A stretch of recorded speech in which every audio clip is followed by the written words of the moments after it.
నమస్కారం. పట్టాభిరామ బాణానికి స్వాగతం. ఈరోజు మనం మాట్లాడుకుంటున్నది చాలా అవసరమైనది. ప్రస్తుత కాలమానంలో ప్రతి వాళ్ళు తెలుసుకోవాల్సింది, ముఖ్యంగా పెళ్ళైన వాళ్ళు, పేరెంట్స్, కుటుంబ సభ్యులు. సో మీరు ఎలాంటి పేరెంటో మీరు తెలుసుకున్నారా? ఇది చాలా అవసరం.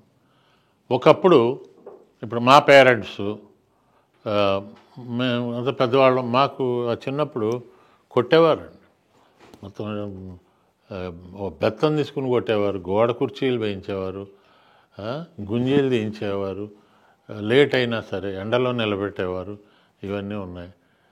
ఇప్పుడు అదే శిక్షలు కానీ అమలు పరిస్తే ఇప్పుడు ఆ టీచర్లు జైలుకి పంపుతారండి. ఆ రోజుల్లో పేరెంట్స్ టీచర్లు కొట్టేవారు. తర్వాత మా జనరేషన్ వచ్చేసరికి మా నెక్స్ట్ పిల్లలు, ఇప్పుడు మా పిల్లలు, వాళ్ళకి వాళ్ళని కొట్టడం లేదు, కొంచెం తిట్టడమే అనమాట. ఇలా చదువుకోవాలి అది ఇది అని. చదువుకోకపోతే చాలా ప్రమాదాల్లో పడతావురా, you have to design your destiny అని మర్యాదగానే చెప్పాలండి. అది కూడా కొట్టడం కాదు. కొట్టే ముందు ఎందుకు కొడుతున్నావు చెప్పు అనేవాడు. సో వాళ్ళ జనరేషను, ఇప్పుడు మా అబ్బాయికి 40 years అనుకోండి, వాడి కొడుకుకి కొట్టడానికి వీల్లేదు, మర్యాదగానే మాట్లాడాలండి. ఖచ్చితంగా మర్యాదగా మాట్లాడాలి. అలా చేయకూడదురా, ఇలా చేయకూడదురా. వాడు తిక్కగా మాట్లాడతాడు. ఇప్పుడు కుక్కతో తోక తిప్పుతూ ఉంటాడు. అరే ఆ కుక్క తోక తిప్పద్దు, కరుస్తుంది అంటే, తోక ఎక్కడైనా కరుస్తుందా అంటాడు వాడు. మీ దగ్గర సమాధానం లేదు. సో అందుకని ఏం చేస్తామంటే అడ్జస్ట్ అవ్వాలి. ఇప్పుడు పేరెంట్స్ తెలియకుండా వాళ్ళ ఫాదర్ ఎలా ప్రవర్తించారో అలాగే వీడి కొడుకు దగ్గర ప్రవర్తిస్తున్నాడు.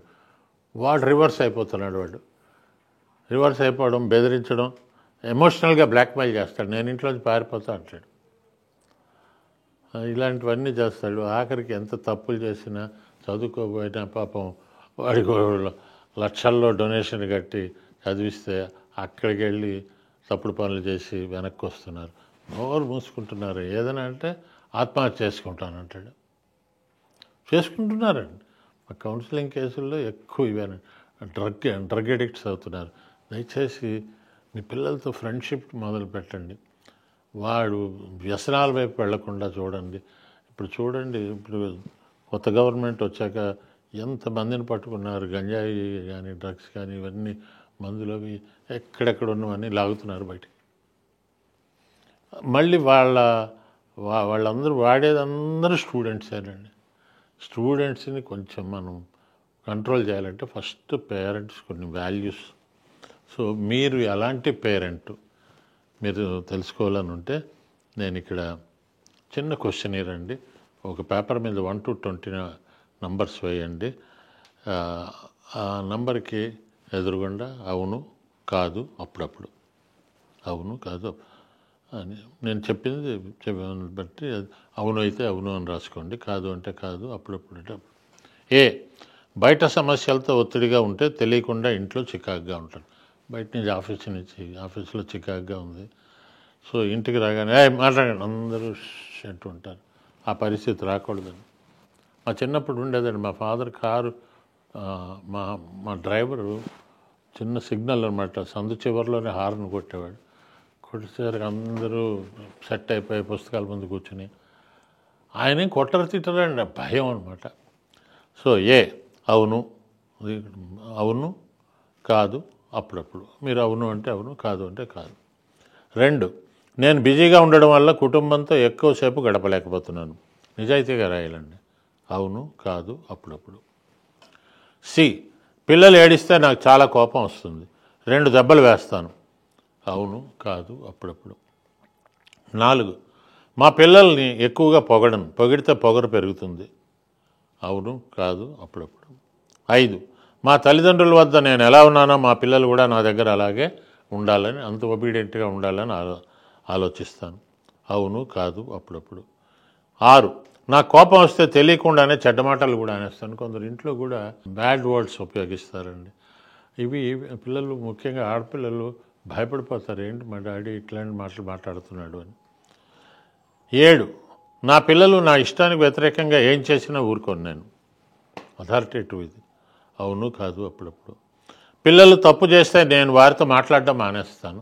ఇది చాలా తప్పుడు పని అండి. మాట్లాడడం మానేస్తే వాళ్ళకు కూడా అలవాటు అవుతుంది. రేపు వాడు వైఫ్తో మాట్లాడడం మానేస్తాడు, ఆ అమ్మాయి హస్బెండ్తో మాట్లాడడం మానేస్తుంది.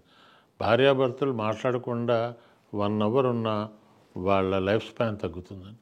మ్యాక్సిమం 2 అవర్స్ అండి మాట్లాడుకోవడం మానేయడం. రైట్. తర్వాత ఏదో రకంగా కలుపుకోవాలి. అవును కాదు అప్పుడప్పుడు. ఒక్కోసారి నేను పిల్లలతో ప్రవర్తించే తీరుకు నాకే కోపం వస్తుంది, కానీ ఆ సమయంలో అది గుర్తుకు రాదు. ఆ కోపంలో అరుస్తాను, చేతిలో విసిరేస్తాను. అవును కాదు అప్పుడప్పుడు. 10, నా పిల్లలు తప్పు చేస్తారని ఎవరైనా చెప్పినప్పుడు సంజాయిషి అడగకుండానే శిక్షిస్తాను. వాళ్ళు పక్కింటి వాళ్ళు చెప్తే నేను ఎక్కడికో వెళ్ళానని పట్టుకుని కొడతారు. అవును కాదు అప్పుడప్పుడు. పిల్లలు ఏదైనా అడిగినప్పుడు సరే అనే దానికి కూడా నేను వద్దు అంటాను. ఎందుకన్నిటికీ సరే అనాలి. అవును కాదు అప్పుడప్పుడు. మా పిల్లలతో మాట్లాడాలంటే నాకు చికాకుగా ఉంటుంది. అవును కాదు అప్పుడప్పుడు. 13, పిల్లలు ఎవరైనా నాకు సలహా ఇవ్వాలని చూస్తే తన్నాలనిపిస్తుంది. అవును కాదు అప్పుడప్పుడు. నేను పిల్లలకు కావాల్సింది ఇవ్వలేకపోతున్నానని చాలా గిల్టీగా అప్పుడప్పుడు ఫీల్ అవుతూ ఉంటాను. అవును కాదు అప్పుడప్పుడు. 15, నా క్రమశిక్షణ మరీ కఠినంగా ఉంటుందని తెలిసినా నేను మారలేకపోతున్నాను. అవును కాదు అప్పుడప్పుడు. 16, మా పిల్లలు నాకన్నా జీవిత భాగస్వామిని ఎక్కువగా ప్రేమించడం నేను భరించలేకపోతున్నాను. మా పిల్లలకి నాకన్నా నా వైఫ్ అంటే ఇష్టం, అది వాళ్ళ డాడీ అంటేనే ఇష్టం. అవును కాదు అప్పుడప్పుడు. 17, ఎంతో కష్టపడి పిల్లల కోసం నేను పనిచేస్తున్నా నన్ను వాళ్ళు అర్థం చేసుకోవటం లేదు. అవును కాదు అప్పుడప్పుడు. 18, నా మాటకు ఎదురు చెప్తే తన్నైనా సరే నా మాట వినేలా చేస్తాను. అవును కాదు అప్పుడప్పుడు. ఇలా చేస్తున్న పేరెంట్స్ ఉన్నారండి. పిల్లలకు కావాల్సిన ఇవ్వాల్సి వస్తే నాకు నచ్చినవి మాత్రమే కొనిస్తాను, వాడు ఏది అడిగితే అది ఇవ్వను.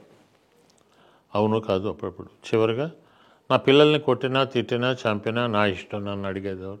ఇప్పటికీ అలా చేస్తున్న వాళ్ళు ఉన్నారండి ఆడపిల్లల్ని. సో మీరు ఇవన్నీ చూసి మీకు మీరన్నీ కౌంట్ చేయండి. ఎన్ని అవునులు వచ్చాయి, ఎన్ని కాదులు వచ్చాయి, ఎన్ని అప్పుడప్పుడు వచ్చాయి. సో అన్నిటికీ టిక్కులు పెట్టారు కదా. నేను ఒక బుక్ రాశాను, దాని పేరు గుడ్ పేరెంట్. ఇప్పుడు నా బుక్స్ అన్నీ కూడా ఎంఎస్కో వాళ్ళు ప్రచురించారు. మీరు అమెజాన్లో పట్టాభిరామ్ అని రాస్తే వస్తాయి. ఈ స్కోర్ ఏంటంటే, పూర్వం రోజుల్లో అవును అంటే ఎస్ 15 వచ్చినా అది కరెక్టే, కానీ ఇప్పటి రోజుల్లో మీకు 15 కాదు రావాలి.